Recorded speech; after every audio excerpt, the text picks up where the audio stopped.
So good morning all. Today we are focusing on mastering search processing language. This is the third video in the series. We have covered transforming commands. We have also looked at grouping commands like transaction and some of the other correlating commands like append pipe and append column.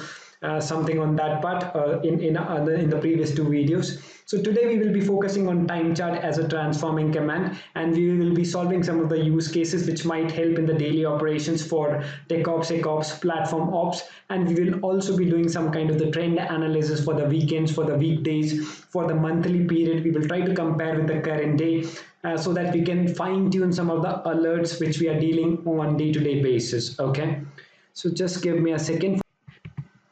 So in the right hand side, I have mentioned all the commands which I will be using as always. And so we will be talking about some of the terminologies. For example, Splunk always store all the time in the epoch time format or the Unix time format. And it basically makes sense to talk about, the underscore time field. Both are the internal fields if you're looking at index time and the time as a field. So time field is an internal field which basically does have the mention in terms of the time stamping in the raw data itself, or you can say that particular timestamp is there at source, whatever the raw data which is there at source. Okay, and index time is something, in some of the scenarios, if we do not have the time stamping in the raw data, so at that point in time Splunk basically allocates the time at the time at which the data is being ingested into the Splunk environment, and therefore it makes sense to use index time. Then we'll be talking about some of the time zones. I will be showing that how you can basically see your default time zone, and sometimes we often confuse what is the time zone we are looking at, because your universal forwarder might be residing at one particular location, and your indexer, or for that matter your entire Splunk infrastructure, search heads, indexer might be residing in some other location, and you are basically sitting in some other location which is your regional location. Okay, and you can also use some of the aggregate functions with respect to the time chart, as this might be the case with all the transforming commands. So before any doubt, I will just show you in the preferences. My time zone is plus 5:30 as of now, which is the IST timings, Indian Standard Time, as of now. So this is my default system time zone as of now, and I just wanted to show you before I start. So let us get started with the time chart as in command. So main source type is equal to when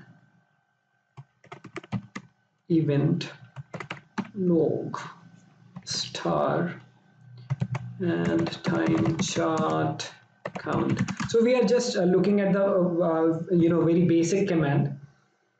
So when we are using time chart as in command, always remember in the visualization, the time will be the horizontal, will be lying on the horizontal axis always. So it all, for example, if you're using time chart as a command, the most appropriate chart you will be using is the line chart or the area chart.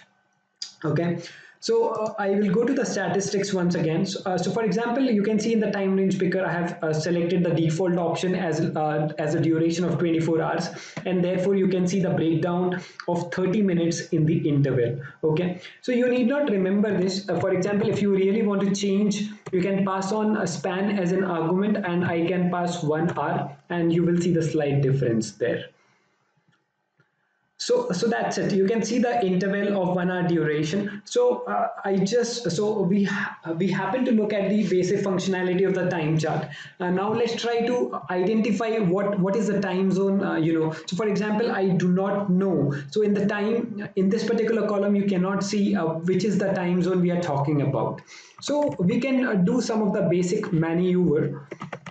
Eval time span is equal to strf time.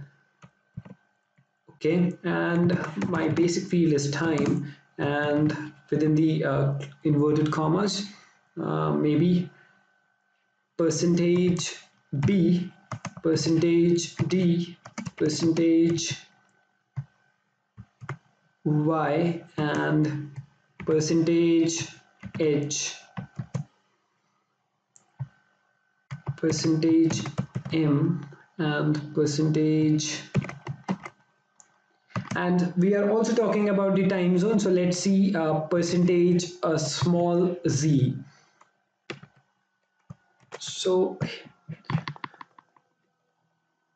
So this particular command basically eliminates the doubt there. So it basically tells me that I am basically located in the GMT plus 530 hours, and you can also replace it with the capital Z, which will give you, so the representation will be a little different. So whatever the representation you want to use. So for example, you can see that I am basically residing on India as a country, and time zone is nothing but the Indian Standard Time. So this is one of the command. So for example, I'm just trying to draw an analogy. So for example, I come across one of an issue where the data is coming from one of the forwarder, which is basically residing in the Mexico as a country, and because we are the global organization, and our entire Splunk infrastructure basically resides on the AWS region, which is nothing but the Europe, Western Europe. And I am basically located into the India as a country. So I do have a little bit of the, so I did get a little bit of the confusion that which is the, time zone in which I am seeing the time stamping, right? So if you come across these kind of the scenarios, you can always solve with this particular case. So I will be moving forward, and I will be moving forward. So for example, I just talked about with time chart, time will always be on the horizontal axis. You can give some of the arguments with the time, but with the time chart you can always mention only one particular field if you are trying to split. So I just wanted to show you, and it will only take 30 seconds maybe. Access. So I will go back to maybe I will make change some other source. So for example, this is the source type I am using. If I am using time chart, just give me a second. Time chart as in command, and maybe again I can mention the span is equal to maybe let's say 6 hours, or maybe 1D. That is okay. Span is equal to 1D, and I can split by let's say action. I can split by action. So, and here, because I do have the tutorial data which I'm making a use of, so let's say all the time. And yeah, so I think, yeah, so for example, you can see now if I go to the visualization tab, you can see that so there are basically different series, and again the time will be plotted on the horizontal axis, and I can see the action is being plotted on the y-axis. Okay. So this is how it is, and you can also try. So normally you will be using a line chart in the area chart if you are talking about if you are basically using time chart. So I will move on. I just wanted to mention that you can only mention if you only mention one particular field if you are trying to split by clause. Okay. And if you're talking about chart as a command, we can always split by so for example, let's also look at the distinction between the chart command and the time chart command as of now. So there might be a little bit of the difference in the way things are getting represented in the Splunk. Star. So I will keep it like that, and let's say okay. That is okay, and maybe I'm only interested in the last 24 hours, let's say. So we already have a look at that. So for example, let's say chart count and by date by date weekday, and let's say date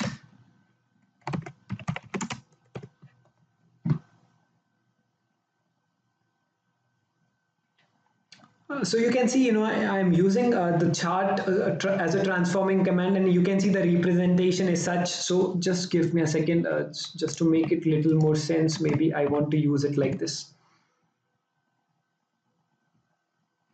So for example, we can see that what is the count of the logs or events which is getting ingested in the duration of an hour. So in the fourth hour, so you can try to represent the data in the different formats using the chart command. And if so, just give me a let me change for the last 7 days because I just wanted to show you the data is being the way the data is being represented in the Splunk. So for example, you can see for the hours duration, you can see for the entire week what is the log or the event count with respect to this particular weekday and in the hour duration, right? And I can also represent this kind of the data if in some other form. And so for example, just so this is the way the data is being represented, and maybe for example sort, I can also sort this data minus maybe date. So for example, yeah, I'm talking about maybe we can represent the same data with the help of the time chart as a command. So time chart, just give me a second, time chart count, and again I will be passing the span is equal to 1 hour because the breakdown is for an hour duration, and I will also be using time wrap along with the time chart, time wrap. So let's say time wrap is equal to 1D, and just for the representation I will be using some of the arguments. Series is equal to exact, and time format, I'm just formatting the time. So let's say date, and followed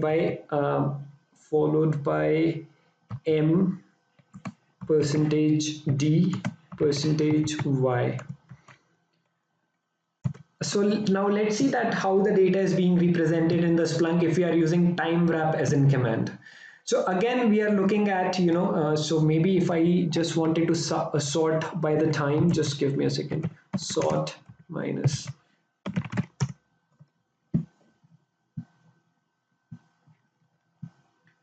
So yeah, so for example, we can see the count or the count of the events with respect to the hours duration, and we can see the date which corresponds to one of the weekday, right?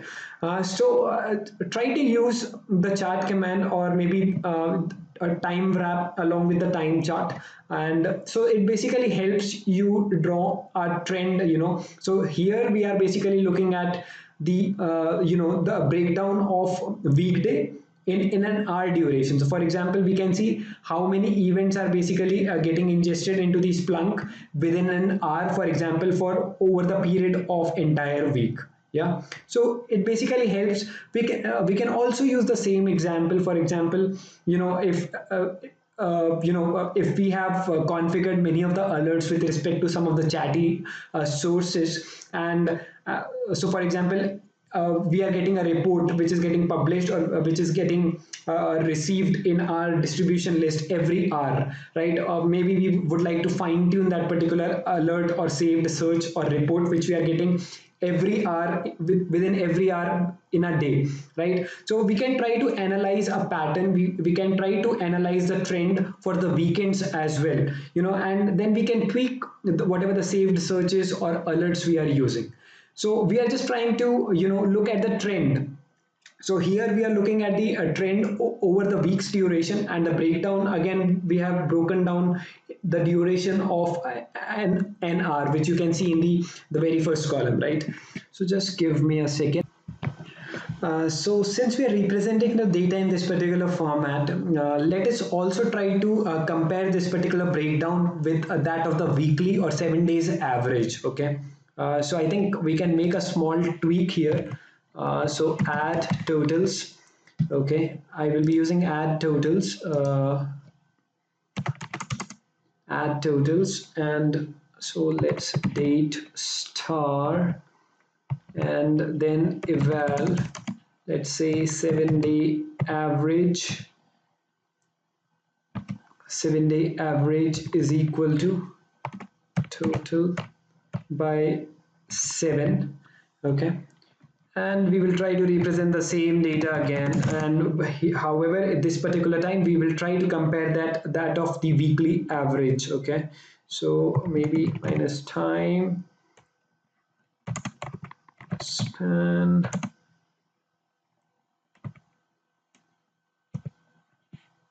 seven-day average. I hope it works in an intended format. No, I think it did not work in a format. Just give me a second. So for example, I have gotten the average, however I'm not getting, just give me a second, date is equal to star. So hopefully I will get a result in an intended format. Yeah, so for example, here now I do have the breakdown. We are looking at the same breakdown. However, we can now compare the result with the 7-day average. So you can immediately conclude or deduce from the fact that, whether we are receiving the event count or the count of the events, which might be greater or lesser as compared to our 7-day average. So it basically helps in, drawing the trend, and you can use this particular data or whatever the trend you have drawn so far, to fine tune your alerts or saved searches or reports for that matter. We will also be looking at one more scenario wherein we are trying to look at, for example, what is the log count or the events count which are being received on one particular day. So for example, say on the weekend, on the Saturday, or say for example today is Wednesday, right? So if we are trying to draw a comparison or draw a trend for every Wednesday, and we will be having a same breakdown of an hour duration. Okay, so let's tweak that particular query so that we will be getting what we are looking at. So maybe I can just so for example, time wrap, I don't need all this, so just give me a second. So I will be making some of the maneuvers here. Let's call it as 1D, and here let's say 1 week, and so for example, where Steve time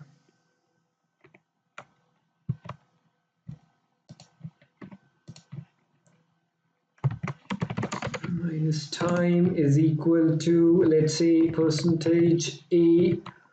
This is for one of the weekdays, and equal to, so we are talking about consecutive Wednesday.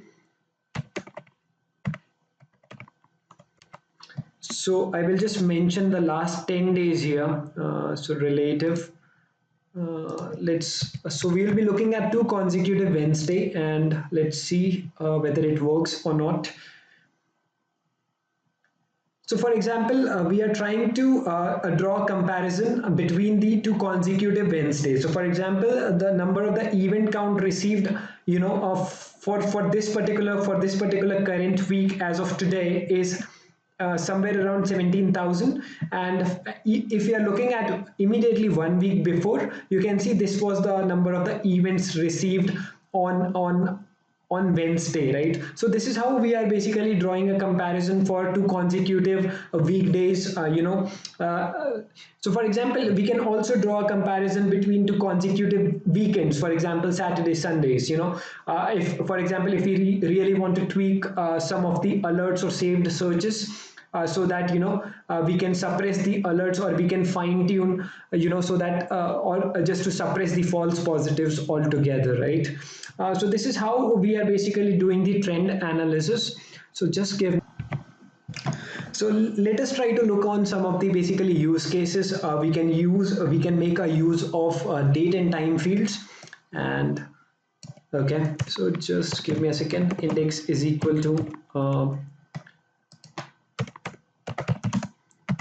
source type is equal to, sorry,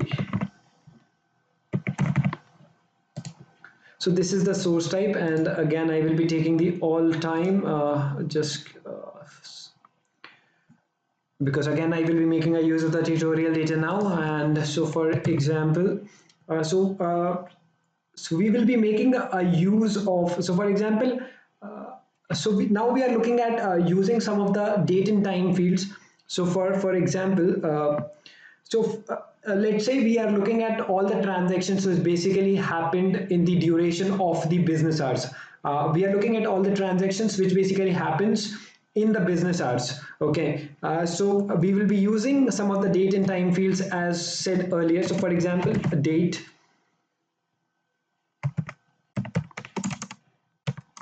is greater than 9, date hour is less than let's say 17 hours. So we're looking at the conventional 9 to 5 business hours, and now we are looking at all the purchase transactions which basically happens during the business hours. Okay, purchase. Okay, and here stats count as during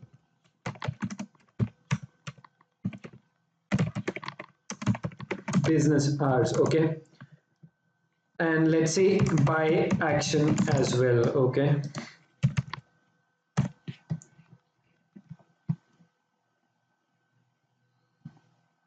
so we are basically looking at all the transactions which has happened during the business hours, and we can remove this particular field which we can remove this particular logical I mean completely. For example, if we are really looking at all the purchases that has happened altogether,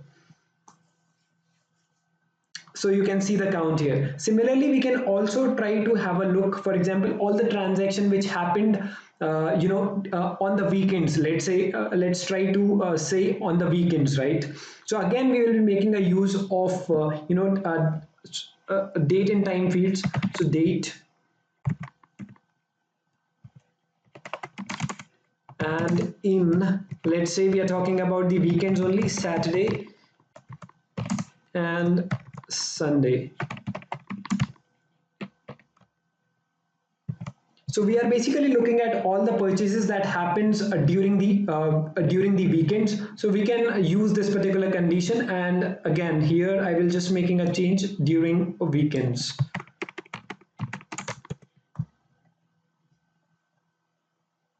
So again, we did have the count. So for example, this is how we can make a use of some of the date and time related fields. If you are using some of the commands like transforming commands like chart or maybe time chart or stats, right? So just wanted to demonstrate some of the really cool use cases about the date and time related fields also to represent the data to solve our basically day-to-day problems. So before I go further, so now I will be covering the next scenario where we will be looking on, so for example, we have talked about, the events immediately before and after, right? So for example, if let's try to draw an analogy. Before that, just let me clear this particular stuff. So for example, one of the server got rebooted, and we do have the operational data, operations data, which is being ingested into the Splunk environment. So for example, one of the server, suddenly got rebooted or restarted, right? If we are interested in what is the event that has basically happened or that has basically led to that particular server restart, right? So how will I do that? Okay, so this is one of the case. If one of the services is getting restarted, what has basically led to the restart or reboot of that particular server? Maybe the extremely high resource utilization for that matter. So how will I basically drill down what is the event that basically happened just before the server start or server reboot, right? So we'll be looking at that particular scenario now. So again, I'm trying to draw an analogy, but again, I will be using the tutorial data for for the demonstration purpose. So index is equal to main, and I will be using the same source type again. Source type is equal to access combined, and so for example, just the raw data j session id is equal to I will be copying from here. I'm interested in this particular JSession ID, and I'm interested in the, let's say, remove. Okay, so let's say I'm in, just give me a second. So for example, we are trying to look at one particular scenario. So I'm just trying to look at the raw data as of now, so for example, if somebody really removed one particular product from that particular cart, but what is that particular product, which might be something wrong with that, we are trying to identify what is basically led to this particular action of the removal of this particular category or the product from our cart. Okay, so here we can see, in the raw data, just give me a second.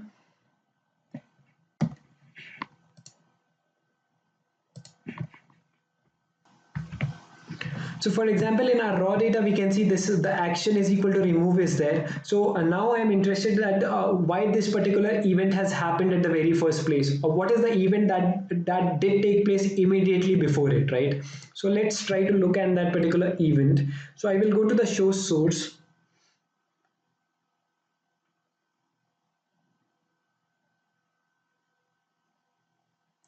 So for example, this is the event, and so if you're really interested in the event which has just taken place just before what is we are looking at the raw data, so you can draw some kind of the analogy, right? Like I have given the example, what has basically led to the restart of that particular server. So maybe if you are trying to look at the just an above event, it might give you some kind of the information that, maybe the resource utilization or the CPU utilization or memory utilization is very high, and therefore the server got restarted or rebooted, right?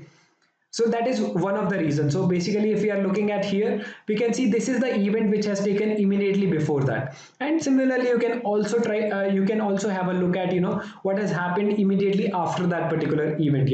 For that matter, if one of the instance is getting compromised, right, and maybe one of the malicious process is getting executed. So after that, what has happened? What has happened after that? So I'm just trying to draw an analogy. Again, I'm using the tutorial data. So just give me a second. So for example, we can also make a use of one more thing. So for example, if you are really interested in what is the events basically taken place. So for example, let's say 15 minutes, okay, and maybe I can mention the minutes here. So I need to increase the duration here. Maybe I can use 1 hour for that matter, or maybe 2 hours for that matter. So as of now, there are only 2 events, and hopefully now no. So I mean, for example, this is the raw data, but for example, you can always try to look on to the, you can make a use of this particular stuff as well, if you are really interested in that. So let's say maybe I'm interested in one day. So for example, maybe a day before and a day after. So maybe I will be getting now more events now. So I think with respect to this particular action, there are only 2 events, but I'm just trying to demonstrate how you can basically make a use of nearby events also if you are interested in that particular part.